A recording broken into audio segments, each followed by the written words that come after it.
The soldier reading these pages would do well to reflect on the wisdom of the statement exhibited in a Japanese shrine. Woe unto him who has not tasted defeat. Defeat brings into sharp focus the causes that led to failure, and provides a fruitful field of study for those soldiers and laymen who seek in the past lessons for the future. Orlando Ward, Chief of Military History, 1952.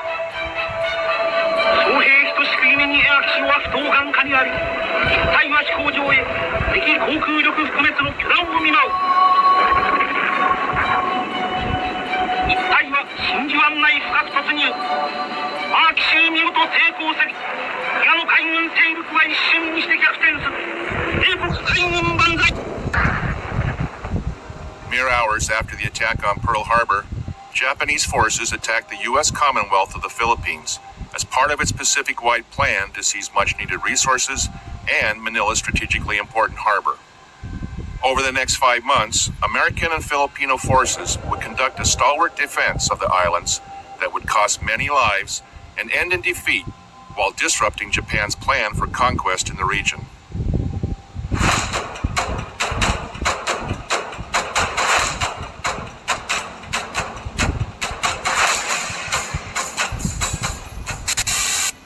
By 7 December 1941, the Philippines, a chain of 7,000 islands in the Pacific, had been a U.S. territory for over 40 years. Located over 11,000 kilometers from San Francisco, but just under 3,000 kilometers from Tokyo, it was America's first line of defense against the threat of Japanese expansionism in the Pacific.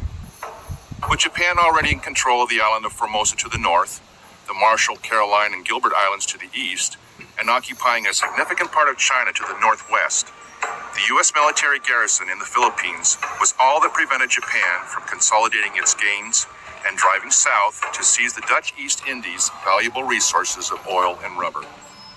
The American military, however, had concerns about the feasibility of defending the Philippines. As early as 1914, then Second Lieutenant George C. Marshall was able to demonstrate, during maneuvers simulating a Japanese invasion of Luzon, how easily the capital city of Manila and its major port could fall to aggressors. With the coastline longer than the United States, the military appreciated just how difficult it would be to defend the Philippines effectively. Various changes in U.S. policy also undermined the defense of the Philippines. These included the Washington Naval Treaty, signed in 1922, which halted U.S. construction of new fortifications in the Pacific in exchange for Japan limiting the size of its fleet. With only one reinforced stronghold, set at the mouth of Manila Bay on the island of Corregidor, the Philippines' defenses were questionable. The Navy expects to solve the naval defense problems that may confront the United States in the Navy's traditional way without alliances. It expects to stand on its own feet in providing protection to the United States. This realization was evident in the Joint Army and Navy's Basic War Plan for the Philippines. Updated in the spring of 1941, War Plan Orange 3 prescribed a limited defense of the Philippines that focused primarily on denying an invader the use of Manila Bay. It also outlined a predetermined fallback plan for civilians and soldiers that acknowledged the difficulty of halting a Japanese invasion force that U.S. intelligence estimated could reach 300,000 troops in a month's time, as the Japanese established a blockade against U.S. reinforcements and resupply. As such, the plan for the defense of the Philippines is best understood as a delay. If properly reinforced, it was hoped that the island's garrison could delay Japanese forces long enough for additional troops to arrive and partners to commit to the fight. A variation of a retrograde. A delay is when a force under pressure trades space for time by slowing down the enemy's momentum and inflicting maximum damage on enemy forces without becoming decisively engaged.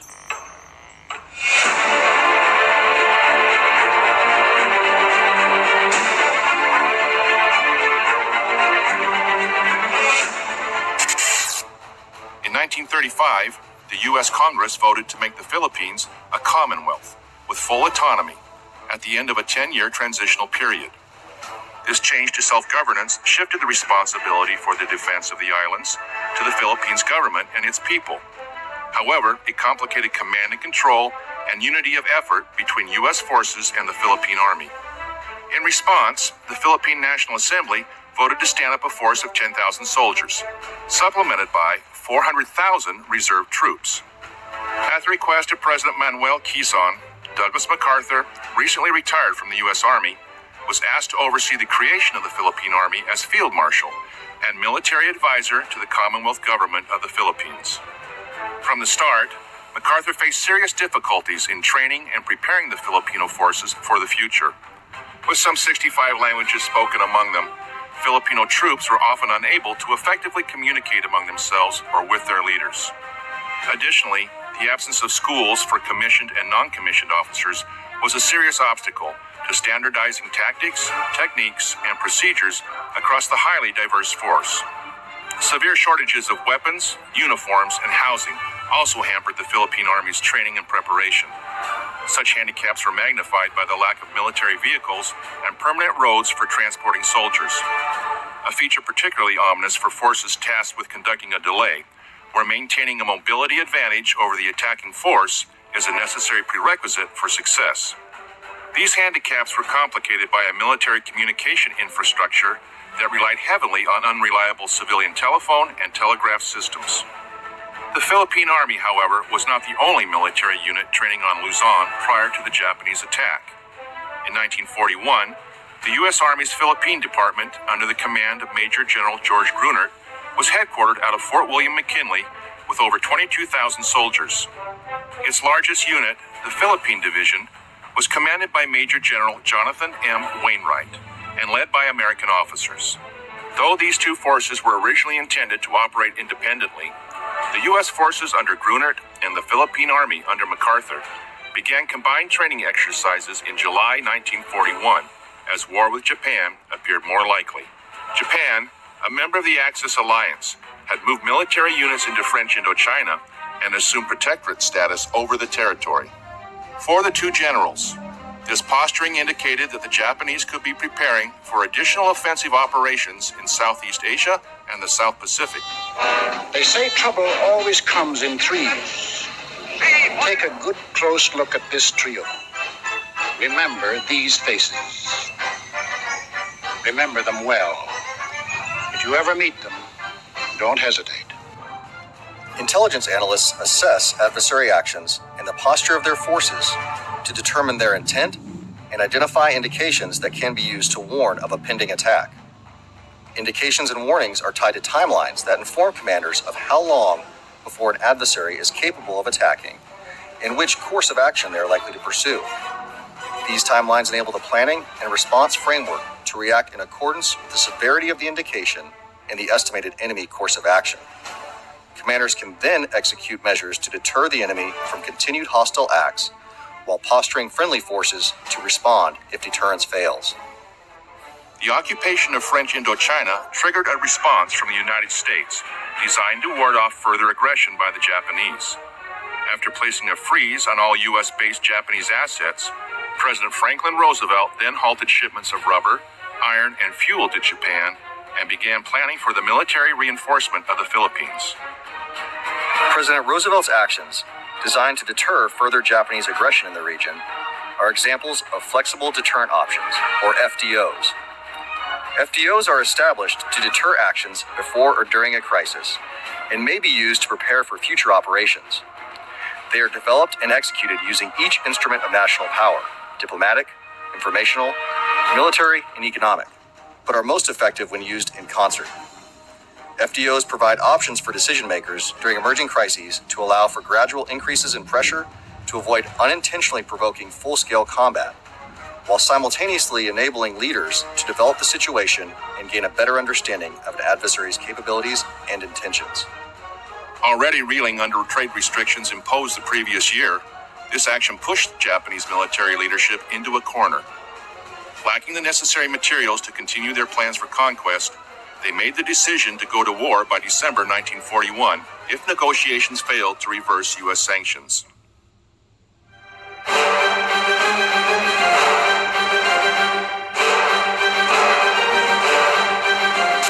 Sensing the coming conflict, President Roosevelt moved to defend the Philippines by combining the territorial Philippine Army with the U.S. Army units already stationed there.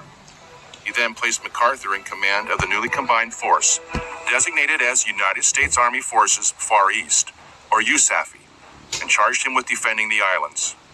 MacArthur was also recalled to active duty in the U.S. Army and was soon promoted to the rank of general. Earlier that spring, War Plan Orange 3 had been included as part of the National War Plan known as Rainbow 5. The National Plan was based on a recently signed agreement between the United States and Great Britain. This gave priority for supply and support to the war in Europe over all other areas of conflict. Establishing a timetable for completion by April 1942, the general's plan called for a reinforced defense that incorporated the island's natural terrain features to stop and repulse attacking forces on the beaches, while relying heavily on U.S. Army air power to actively attrit the enemy. By building his defense around the terrain and natural obstacles present on the island, General MacArthur illustrated a central tenet of defensive operations. According to Army doctrine, the commander always takes advantage of the terrain when planning how to position forces and conduct operations. The terrain dictates where a delaying force can orient on a moving enemy force and ambush it. A commander conducting operations in compartmentalized terrain selects locations that restrict the enemy's movement and prevent the enemy force from fully exploiting its combat superiority. Chief of Staff General George C. Marshall was personally familiar with the Philippines, and after reviewing MacArthur's plan, authorized immediate transportation of the essential supplies and reinforcements that he had requested.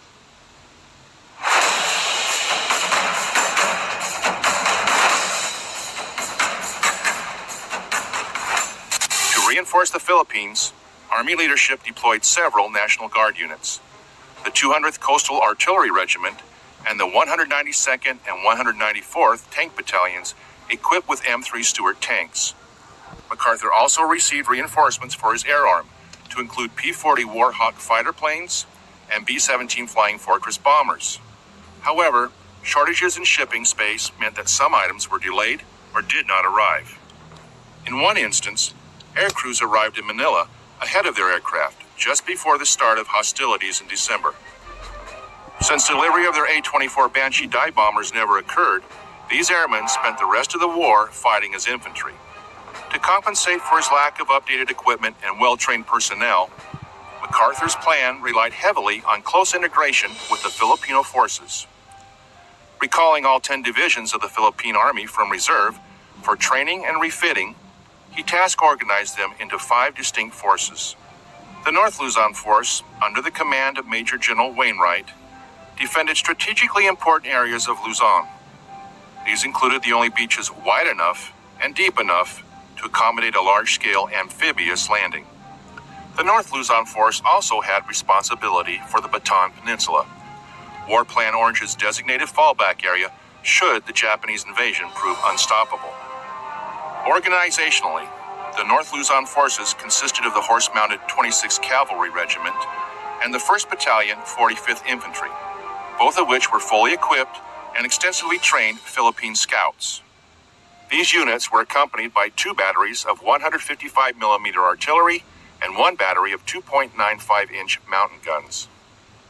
3 Philippine Army infantry divisions, the 11th, 21st, and the 31st, completed Wainwright's command. MacArthur planned to support the North Luzon Force with the Philippine 71st Infantry Division, held in reserve at Manila. This division could only be released with MacArthur's permission. Following the war, Wainwright recalled the situation when he took over command of the North Luzon Force. Let me give you an example of the training status of the Philippine Army's divisions on the eve of the attack. Infantrymen trained on an average of 3 to 4 weeks before being forced to fight. Engineers got no training at all. Artillery never fired a practice shot. Indeed, its first shot was aimed in the general direction of the approaching enemy. Infantry had no combat practice, no combat training, and little or no rifle or machine gun practice. The divisions did not have a full complement of artillery. There was no means of transportation for any artillery. We got practically no transportation for any purpose. The divisions were badly undermanned. They were all short of ammunition. We were terribly short of hand grenades, .50 caliber machine gun, and infantry mortar ammunition. My command was spread over an area 75 miles from north to south and 100 miles from east to west. But the only means of communication with the various divisions was through the public telephone lines. The South Luzon Force, commanded by Brigadier General George M. Parker Jr., was responsible for defending a zone covering the capital of Manila all the way south to the tip of Luzon. His forces were comprised of two Philippine Army infantry divisions, the 41st and 51st, that found themselves in the same training and equipment shortage situation as the North Luzon Force. They were supplemented by a battery from the 86th Field Artillery of the Philippine Scouts. MacArthur's 3rd Force was organized to defend the Bisayan Mindanao Islands area. It fell under the command of Brigadier General William F. Sharp and included three Philippine Army infantry divisions, the 61st, 81st, and 101st. The Harbor Defense Force, under the command of Major General George F. Moore, was MacArthur's 4th Force and was comprised of 4 regiments of coastal artillery and 1 regiment of air defense artillery. The 5th and final force, located north of Manila, was the Reserve Force, under MacArthur's direct command. Along with USAFE headquarters, the Reserve's operational forces consisted of the Philippine 91st Division and the U.S. Philippine Division, consisting of 3 infantry regiments and the Division Artillery, or DIVARTI. It also included the 1st Provisional Tank Group, consisting of 2 tank battalions. Rounding out General MacArthur's command was the Far East Air Force, commanded by Major General Lewis H. Brereton, which, in December of 1941, was the largest concentration of Army Air Corps aircraft outside of the continental United States. Logistical support, including food, ammunition, weapons, and medical supplies, were transferred from depots on Bataan and the island of Corregidor and distributed to each defending force. This was done to support MacArthur's desire to defend as far forward as possible. The 16th Naval District, under the command of Rear Admiral Francis W. Rockwell, was also a vital part of the defense force. With installation at Cavite, Olongapo, and Corregidor, it included cruisers, destroyers, submarines, patrol boats, and the 4th Marine Regiment. Though under orders to assist in the defense of the Philippines, it remained independent of USAFE and instead reported to the U.S. Asiatic Fleet, headquartered in Manila, under the command of Admiral Thomas C. Hart. A testament to the early growing pains associated with creating a joint force, this lack of a unified command was not unique to the Philippines and plagued U.S. operations throughout much of the Pacific Campaign.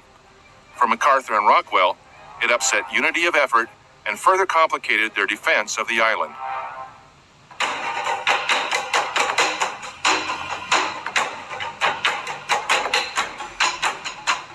Running low on resources in the summer of 1941, the Japanese prioritized the seizing of the Dutch East Indies and the Malay Peninsula ahead of all other goals. We were in their way. We had to be removed. But in the Japanese way. To do this, they understood that the U.S. naval forces stationed at Pearl Harbor needed to be neutralized, and that the threat from U.S. naval and air power in the Philippines had to be addressed. Deciding on its final attack plans in mid-November, Japanese Imperial General Headquarters assigned Lieutenant General Masuharu Homa and his 14th Army to conquer the Philippines. Lieutenant General Homa's army was made up of the 16th and 48th Infantry Divisions, augmented with additional armor regiments and mountain artillery brigades. Although they were called regiments, Japanese armor regiments were equivalent to American armor battalions, and Japanese tanks were of poor quality, their medium tank being smaller than the American Stuart light tank.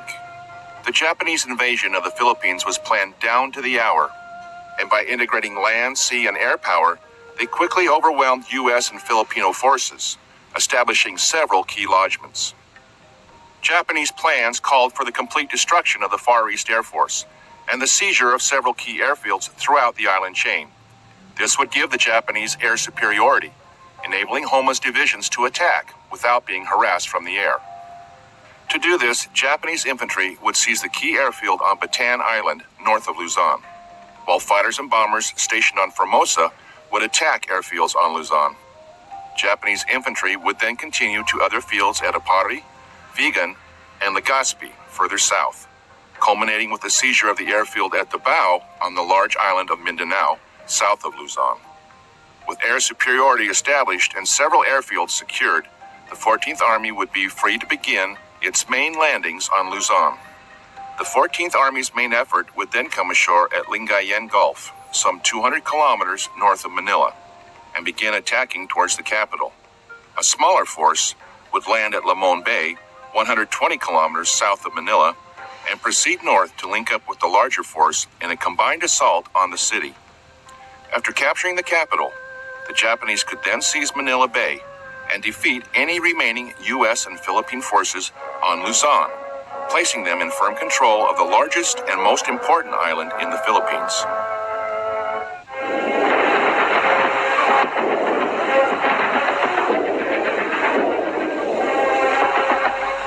The attack on Pearl Harbor signaled the start of the invasion of the Philippines. U.S. Asiatic Fleet Headquarters in Manila was the first to be notified at 0230 hours local time on 8 December. General MacArthur, however, was not notified of the event until an hour later when his chief of staff heard the news over the radio. MacArthur immediately put his troops on alert. Attacked 4 months earlier than intelligence estimates predicted, MacArthur had only a fraction of the necessary equipment and supplies he needed to defend the Philippines. As the Japanese began their invasion, the majority of MacArthur's soldiers, and in particular the Philippine Army troops, lacked even the most basic necessities, from boots and helmets to serviceable rifles and ammunition. More importantly, they lacked the training necessary to fight as units in the field. In contrast, the Japanese forces were better trained and well equipped, with units having prior battlefield experience obtained during the ongoing Sino-Japanese War. Concerned that his airfields and aircraft might suffer the same fate as those in Hawaii, Major General Brereton requested permission for his B-17s to begin bombing the Japanese airfield on Formosa. However, due to delays and miscommunication between Brereton and MacArthur's staff, Brereton's fighters and bombers did not mount an attack against Formosa. Instead, Japanese fighters and bombers, based only 800 kilometers away on Formosa, arrived over Clark and Iba airfields. With little opposition from antiquated anti-aircraft guns, the enemy attacked both facilities, destroying their radar equipment and strafing or bombing the aircraft that had been holding for permission to attack the Japanese. According to plan, Japanese infantry landed unopposed on Bataan Island that same morning.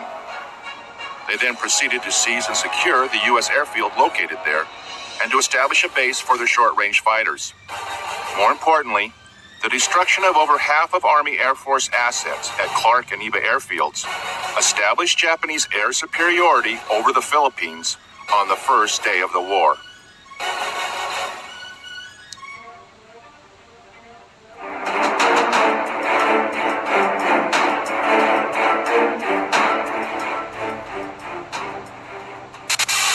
The next day, 9 December, Japanese bombers from Formosa struck Nichols Field, destroying more aircraft and seriously damaging the installation. Opposition was light. Understanding that his ships could not expect protection from aerial attack, Admiral Hart dispatched the majority of his fleet south to Australia. Following their departure, the Japanese attacked the naval facilities at Cavite on 10 December.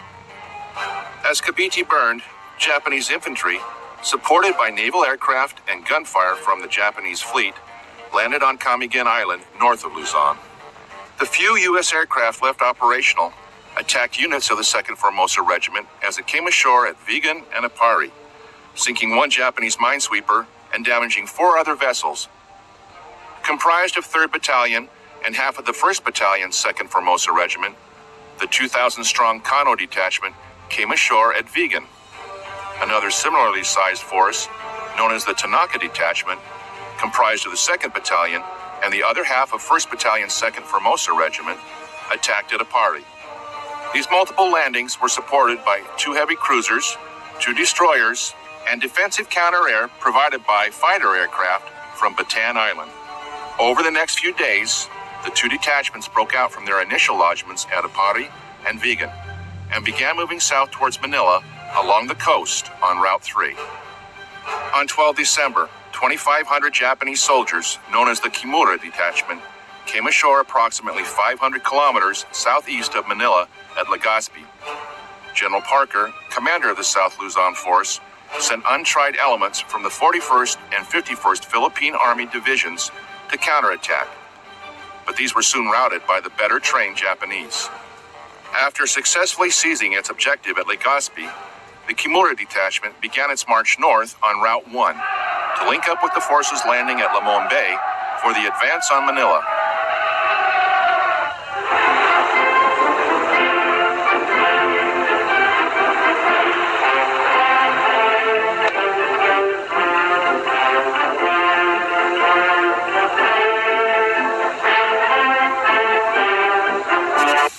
Keeping to Lieutenant General Homa's timetable for the taking of the Philippines, enemy landings until now had been minor incursions. However, on 22 December, Homa's main effort came ashore along the Lingayen Gulf. Comprised of the entire Japanese 48th Division, with attached elements of the 16th Division, Homa's Lingayen force totaled just over 40,000 soldiers. Following a carefully timed plan that called for landings at 3 different locations, along a 24-kilometer stretch of the Gulf, the first wave of Japanese landing craft approached the beaches at 0500. Beginning in the south, units of the 47th Infantry Regiment and elements of the 48th Mountain Artillery landed at the village of Aguu. Overcoming rough seas and weak resistance from unseasoned units of the 11th Philippine Infantry Division, the Japanese landed most of their forces with minimal loss. The middle landing was conducted by units of the 1st Formosa Infantry Regiment and elements of the 48th Mountain Artillery at the village of Arangay. The landings were virtually unopposed, and the 1st Formosa troops soon turned south on Route 3 to join their comrades of the 47th Infantry Regiment who had landed at Aguu. The final landing, 2 hours later, by units of the Kamijima Detachment, composed primarily of the 9th Infantry Regiment, occurred further north at the village of Bawang. Moving ashore through rough waters, they briefly encountered stiff resistance from troops of the 12th Philippine Infantry Regiment before seizing the village. Breaking out from their lodgment, they dispatched patrols along Route 3 to make contact with Colonel Tanaka's detachment as it came south along the road.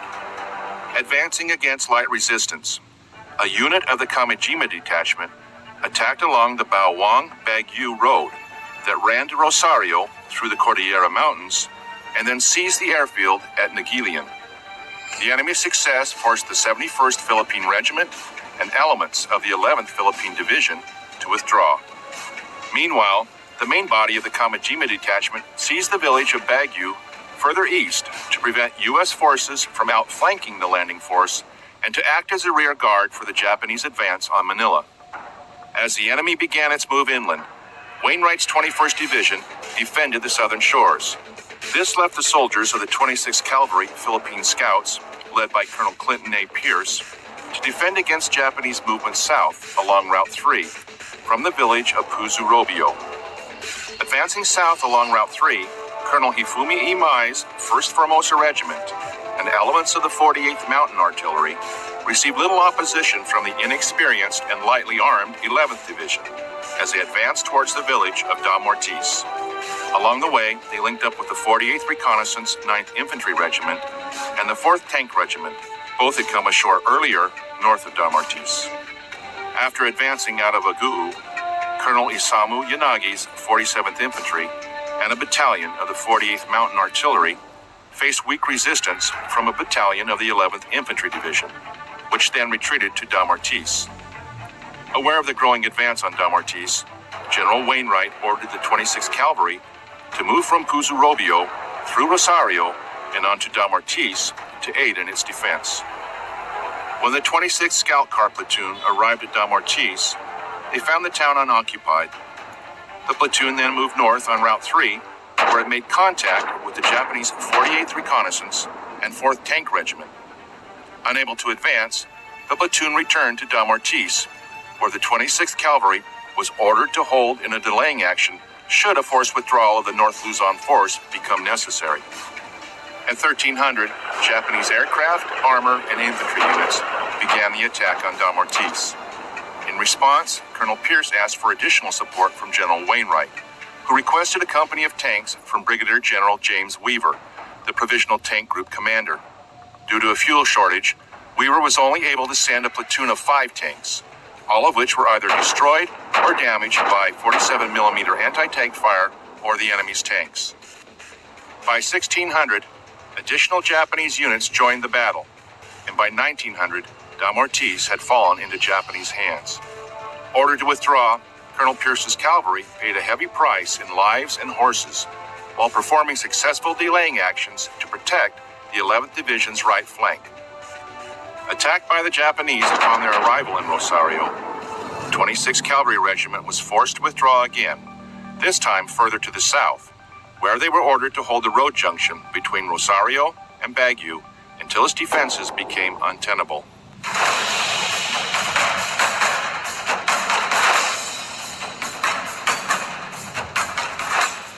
By the morning of 23 December, elements of the 71st Division were in place along Route 3, south of Sison, preparing their defense while the 26th Cavalry passed south through their position on their way to Puzurobio.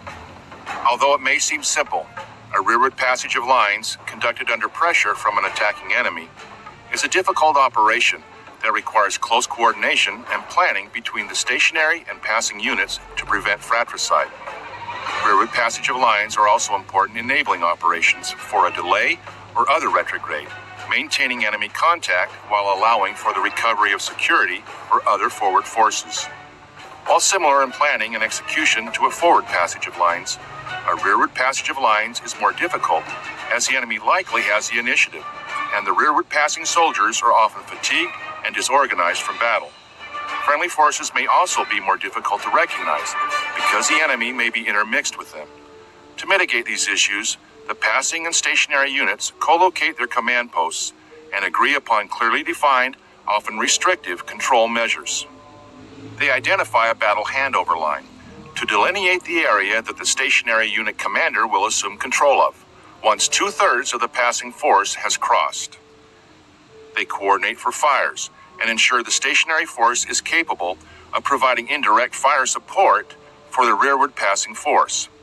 Finally, if time is available, the units reconnoiter the contact points, passage points, lanes, and assembly areas the passing unit will use to pass through the stationary force.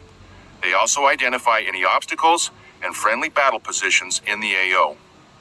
The rearward passage of lines begins when the passing unit links up with the guides from the stationary unit at the predetermined contact points. The guides then lead the passing force to the passage points and along the lanes through the stationary force.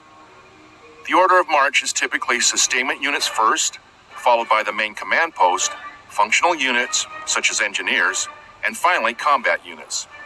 If the enemy force continues to press its attack during the passage, the passing unit controls the battle while the stationary unit monitors the passage of lines until the battle handover occurs. Once the passing unit hands over control of the battle to the stationary unit initiates and clears calls for all fires forward of its location. While the 26th Cavalry Regiment executed its rearward passage of lines, the 91st Division, recently attached to the North Luzon Force and held in reserve, sent the 91st Regimental Combat Team to reinforce the 71st Division by taking up a position just north of Puzurobio along the road. The first attack of the morning was made by the Japanese 47th Infantry Regiment against the 71st Division, whose artillery held up their advance until noon. Reinforced by the 48th Reconnaissance and 4th Tank Regiments, the Japanese directed close air support on their positions, forcing the 71st to fall back to a line in front of the town of Puzurobio, where they were to link up with the 91st Regimental Combat Team already in place. After a hasty meeting of the American commanders, the 26th Cavalry Regiment was then ordered to retire to Binalonan and set up an outpost for the division to fall back through should it become necessary. The Japanese entered the town of Sison around 1900, while the 26th Cavalry Regiment moved south and the 91st Combat Team prepared their defense outside Puzurobio. Later that same night, the Japanese attacked the 91st and secured the town, placing them in position to seize the critical bridges across the Agno River to the south. General Wainwright, recognizing the staggering pace of the Japanese advance, realized that MacArthur's plan to repulse the enemy on the Luzon beaches was no longer viable. Intending to strengthen his right flank long enough to prepare a counterattack, he requested permission from USAFE headquarters to direct his soldiers to withdraw behind the Agno River. With his request approved, and while preparing his plan of attack, he received a call from headquarters, notifying him that MacArthur had scrapped his defense plan and put the original War Plan Orange into effect. Wainwright later wrote in his memoirs, It was a bitter pill to swallow. For War Plan Orange number 3 meant the last ditch. The long ago planned desperation withdrawal to Bataan. That was not all. MacArthur, I learned, was about to leave Manila and take his headquarters to Corregidor. The soldier's world is where he is fighting. Mine was falling to pieces. Wainwright could not have known it at the time, but MacArthur's decision to revert to War Plan Orange and fall back to Bataan would upset Homa's timetable, enough that it would delay Japanese war plans across the entire South Pacific.